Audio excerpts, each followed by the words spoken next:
Hello students, welcome to Sai India Classes. अब हम अपनी सेकेंड वीडियो जो कि हमारा हिस्ट्री का फर्स्ट चैप्टर है वो स्टार्ट कर रहे हैं।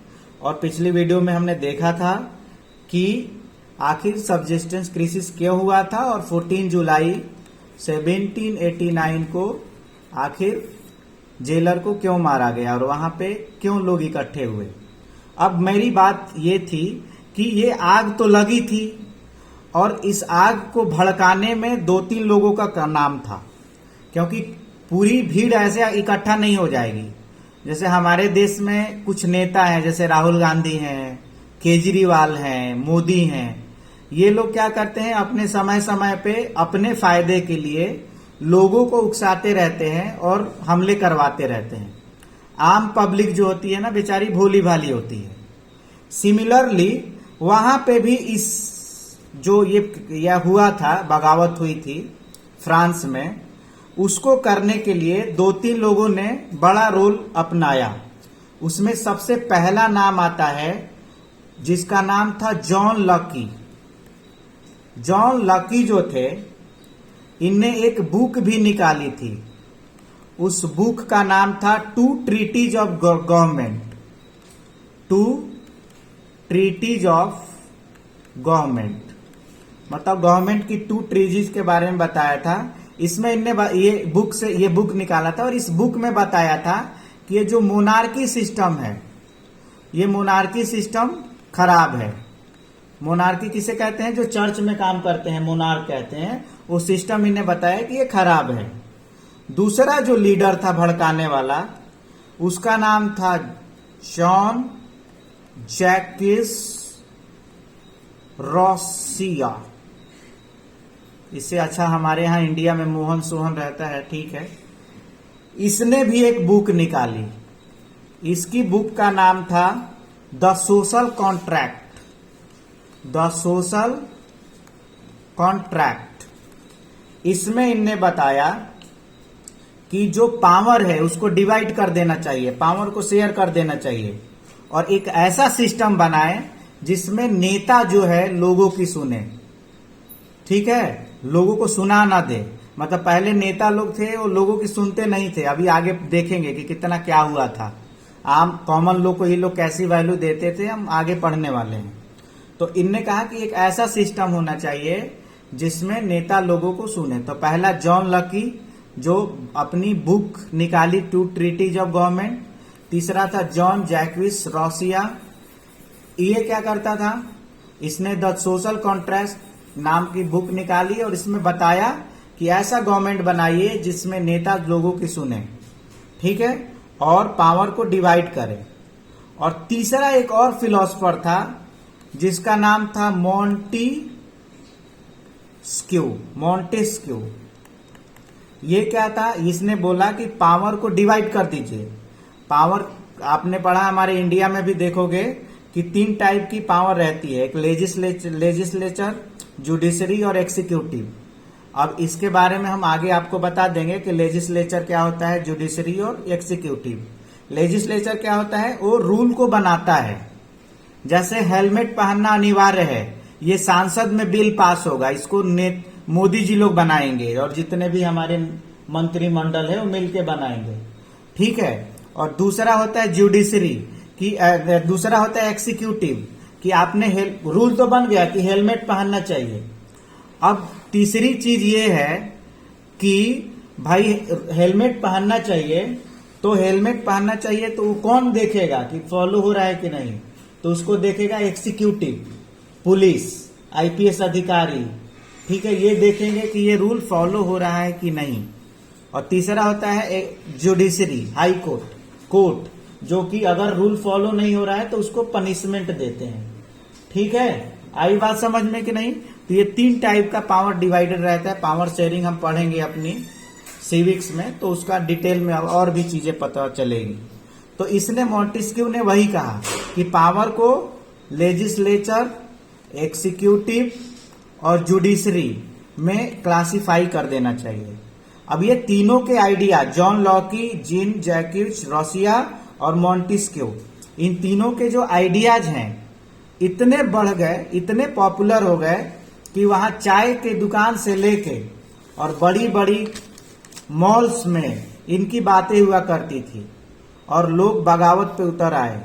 टैक्स बढ़ने के कारण वहां पे टैक्स बढ़ने के कारण लोग ऐसे ही खलबलाए हुए थे गवर्नमेंट से गुस्से में थे कि टैक्स बढ़ रहा है।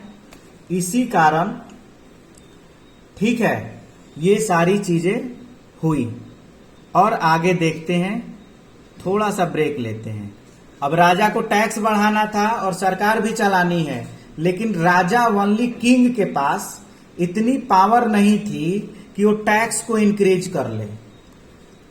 टैक्स इंक्रीज करने में ओनली किंग के पास पावर नहीं थी। उस समय जब वहां की कॉन्स्टिट्यूशन जैसी थी लुइस फ्रांस की, उसमें ओनली किंग के पास पावर नहीं थी। ठीक है, तो कैसी पावर थी देखिएगा, ये बहुत अच्छा, यहीं से फ्रांस की जो है ना राजनीति चेंज होने वाली है। यहां से फ्रांस की स्थिति चेंज होने वाली है, तो इसको बड़ा अच्छे से पढ़िएगा, इसको बड़े अच्छे से समझना है कि उस समय अगर आपको टैक्स बढ़ाना है तो आपको एक स्टेट जनरल की मीटिंग बुलानी पड़ेगी। क्या करना पड़ेगा? स्टेट जनरल की मीटिंग बुलानी पड़ेगी। और लेकिन इस मीटिंग को बुलाने का जो हक था ओनली किंग के पास था, मतलब नॉबल्स के पास थे, जो राजा थे और उसके मंत्री थे। तो किंग के पास था स्टेट जनरल की मीटिंग बुलाने की पावर। अब लास्ट टाइम 1614 में फ्रांस में ये स्टेट जनरल की मीटिंग बुलाई गई थी, और उसके बाद इस बार 5 मई 1789, मतलब लगभग 150 ईयर्स लेटर ये स्टेट जनरल की मीटिंग बुलाई गई। लुइस 16 ने बुलाई, और लुइस 16 ने उस मीटिंग को बुलाई इसलिए कि उसको टैक्स बढ़ाना था। टैक्स वो अकेले नहीं बढ़ा सकता था, स्टेट जनरल की मीटिंग बुलानी थी। अब समझिए कि स्टेट जनरल की मीटिंग में कौन कौन आएंगे। तो देखिए, पहले तो कि फर्स्ट स्टेट के 300 मेंबर आएंगे।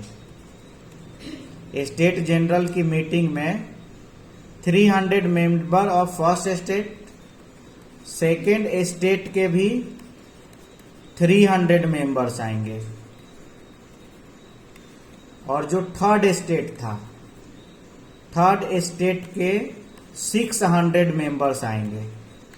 ऐसा वहां पे कॉन्स्टिट्यूशन में था फ्रांस के कि फर्स्ट स्टेट और सेकेंड स्टेट, मतलब कि मोनार्की और नोबिलिटी से 300 आएंगे, और इससे 600 मेंबर आएंगे।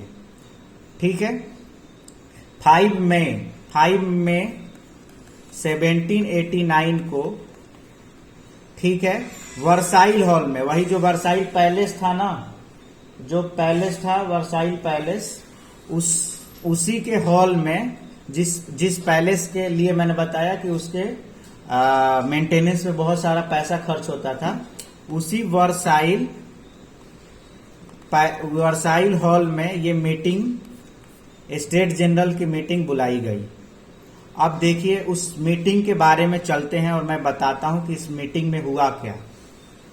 उस मीटिंग में बेटा ये जो 300 लोग थे, मतलब अगर कह दें कि ये फर्स्ट स्टेट है और ये सेकेंड स्टेट थे, तो ये फर्स्ट और सेकेंड स्टेट के, ये फर्स्ट और ये सेकेंड स्टेट के लोग आमने सामने बैठे हुए थे, क्योंकि ये चर्च वाले थे और नोबिलिटी वाले थे, है ना, मोनार्की और नोबिलिटी, चर्च और किंग वाले थे और मिनिस्टर थे। लेकिन ये 300 मेंबर आमने सामने उस हॉल में बैठे हुए थे। लेकिन जो बाकी के 600 मेंबर्स थे, जो थर्ड स्टेट के थे, उनको पीछे खड़ा करा दिया है, जाके बाहर खड़े हो जाओ। ठीक है, उनको बैठाएंगे क्या, क्योंकि उनसे वो नौकर थे, गरीब लोग थे, उनको बाहर चारों तरफ से बोला कि खड़े हो जाओ। अब ये बेचारे क्या किए कि ये 40,000 पन्नों में, पेज 40,000 पन्नों में नहीं, 40,000 शब्दों में, वर्ड्स में अपनी मांगे लेके आए थे। लेकिन इसको किसने बुलाया था? किंग ने बुलाया था इस स्टेट जनरल की मीटिंग। और क्यों बुलाया था? क्योंकि इसको टैक्स को इंक्रीज करना था। इसका एम था कि टैक्स इंक्रीज करें, और टैक्स इंक्रीज करें, और इनकी मांगे कुछ थी अपने लिए, लेकिन किंग ने बोला कि नहीं हटो, तुम्हारी मांगे के लिए थोड़ी बुलाए हैं हम। किसके लिए? हम टैक्स इंक्रीज करने के लिए आए हैं। अब वोटिंग सिस्टम होगा, तो अब वोटिंग सिस्टम होगा तो देखिए, अब समय आपको बता दूं कि अब यहां पे समझ लीजिए कि फर्स्ट स्टेट में कितने लोग आए थे उस समय। फर्स्ट स्टेट में कितने लोग आए थे? तो 300। सेकेंड स्टेट में भी कितने थे? तो 300। फर्स्ट में कितने? तो 300। सेकेंड में भी कितने? तो 300। और थर्ड वाले कितने आए थे? 600। लेकिन वोटिंग सिस्टम कैसा था कि फर्स्ट स्टेट 1 वोट डालेगी, 300 मिल के एक ही वोट मिला जाएगा, और सेकेंड स्टेट भी 1 वोट और थर्ड भी 1 वोट। तो ये थर्ड वाले जानते थे, जो गरीब बिजनेसमैन थे, मर्चेंट्स थे और फार्मर्स थे, ये जानते थे कि इनका एक वोट 2 हो गया और हमारा 1 वोट, हम 2-1 से हार जाएंगे और ये और भी टैक्स हमारे ऊपर लाद देंगे, है ना। तो इनने कहा कि थर्ड वाले बोले कि नहीं, ऐसे वोटिंग नहीं होगा। आपने कहा कि 1 स्टेट 1 वोट, आपने कहा कि 1 स्टेट 1 वोट पहले था। क्या? 1 स्टेट 1 वोट, मतलब कि कितने मेंबर हो उससे पता नहीं। अगर फर्स्ट स्टेट 1 वोट करेगा, सेकेंड स्टेट भी 1 वोट करेगा और थर्ड स्टेट भी 1 वोट करेगा। लेकिन इनने कहा कि नहीं, आप इस 1 स्टेट 1 वोट को हम इसको नहीं कराओ, आप 1 मेंबर असेंबली के 1 मेंबर 1 वोट कराइए। 1 मेंबर 1 वोट मतलब कि 300 मेंबर इसके फर्स्ट वाले के, 300 सेकेंड वाले के और 600 थर्ड वाले के, मतलब टोटल 1200 वोट पड़े, और फिर उस पर इलेक्शन हो, और जो माना जाएगा हम मानेंगे। लेकिन किंग जानता था कि अगर इस सिस्टम से हुआ तो हम टैक्स नहीं बढ़ा पाएंगे और उल्टा उनकी बातें माननी पड़ेंगी, टैक्स घटाना पड़ेगा। और इधर 1 स्टेट 1 वोट में क्या था कि ये दोनों तो उनकी फैसिलिटी मिलती थी। चर्च वाले को, क्लर्जी और नोबिलिटी वालों को क्या था, उनको तो बढ़िया, क्लर्जी और नोबिलिटी वाले को अच्छी फैसिलिटी मिलती थी और 2-1 से जीत जाते। इस कारण ये किंग ने इसको मानने से इनकार कर दिया, और कर दिया। तो ये जो थर्ड स्टेट के लोग थे, गुस्से से उस असेंबली से नारे लगाते हुए बाहर चले गए। कहां चले गए? बाहर चले गए, और वहां से उनने कह दिया कि अब हम कोई किंग को नहीं मानते हैं, हम कोई किंग को नहीं मानेंगे। और उनने अब अपना सिस्टम बनाने की बात करने लगे। अब वो खुद को अपना बॉस मानने लगे। अब वो किंग को नहीं मानते। अब देश में, अब जैसे हम हैं, हम मोदी को नहीं मानेंगे, अब हम अपना सिस्टम रहेगा, हमारा खुद का कॉन्स्टिट्यूशन रहेगा, किंग की बातें नहीं माने जाएंगी। अब ये खुद अपनी मर्जी की हो गई। अभी तक सबकी सुनते थे, अब थर्ड स्टेट के लोग जो थे खुद को बॉस समझने लगे।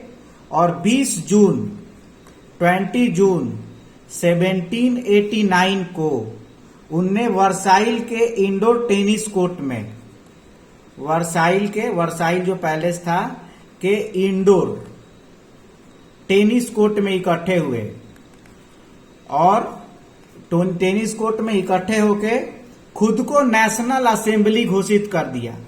नेशनल असेंबली मतलब कानून बनाने वाला। उन्हें बोला कि हम ही कानून बनाएंगे इस देश में, और हम जो कहेंगे वही होगा। कौन से वाले? थर्ड स्टेट वाले। वो दोनों तो किंग और वो तो उधर बेचारे हो गए, और ये इनकी बातें नहीं मानी गई, तो ये खुद को वहां से नारे लगा के आ गए। 20 जून 1789 को वर्साइल के इंडोर टेनिस कोर्ट में इकट्ठा हुए, और इकट्ठा होके खुद को नेशनल असेंबली कर दिया, और वहां पे प्रण किया कि हम खुद का कॉन्स्टिट्यूशन लिखेंगे, खुद की अपनी रूल बनाएंगे, खुद का लॉ बनाएंगे। और इसको 2 लोग लीड कर रहे थे। ये जो कुछ भी हुआ, इसको लीड करने वाले 2 थे। ठीक है, पहला इंसान था मिराब्यू और दूसरा था अबेसियस। दूसरा था अबेसियस। ये 2 लोग थे। अब मिराब्यू क्या था, देखो ये जो मिराब्यू था, ये जो था ये एक्चुअली सेकेंड स्टेट का था। सेकेंड स्टेट मतलब कि नोबिलिटी का था, लेकिन जो नोबिलिटी को सुविधाएं दी जाती थी उसका ये विरोध करता था। और ये एक्चुअली इसकी जो फैमिली थी सेकेंड स्टेट की थी, लेकिन ये काम थर्ड स्टेट के लोगों के लिए करता था। और दूसरा था अबेसियस, जो कि एक प्राइस्ट था। ठीक है, इसने एक बुक भी निकाली थी। इस बुक का नाम था what is third state. What is third state. आई बात समझ में। अच्छा, दूसरी चीज कि जब तक ये चल रहा था इनकी बातें नहीं मानी जा रही थी, उस समय प्राइस ऐसे ही ज्यादा था। ठीक है, ब्रेड के प्राइस ऐसे ही ज्यादा थे। ठीक है, और इसी स्थिति था। इसलिए इनने कब इकट्ठा हुए थे, तो ये इकट्ठा हुए थे, आपको मैंने अभी बताया कि कब ये इकट्ठा हुए थे। तो 20 जून 1789 को इकट्ठे हुए थे, खुद को अपना नेशनल असेंबली बना के कानून बनाने के लिए। और कुछ दिन बाद मतलब कि 14 जुलाई मतलब कि 1 महीने के अंदर में उनने वहां पे अटैक कर दिया जेल पे, इसी गुस्से के कारण। तो अब हम फिर वहीं आ गए। कहां पे आ गए कि 1789 के पहले क्या हुआ था। और अभी हमने फ्रांस की हिस्ट्री भी पढ़ ली कि भाई इसके पहले फ्रांस की हिस्ट्री थी, कैसी थी, वहां के लोग कैसे थे, वहां पे आखिर क्या हुआ कि ये लोग यहाँ पे इकट्ठे होके जेलर को मार के और जितने प्रिजनर्स थे उसको बाहर निकाल दिया। ये सारी चीजें मैंने आपको बता दी। नेक्स्ट अगली वीडियो में पढ़ेंगे।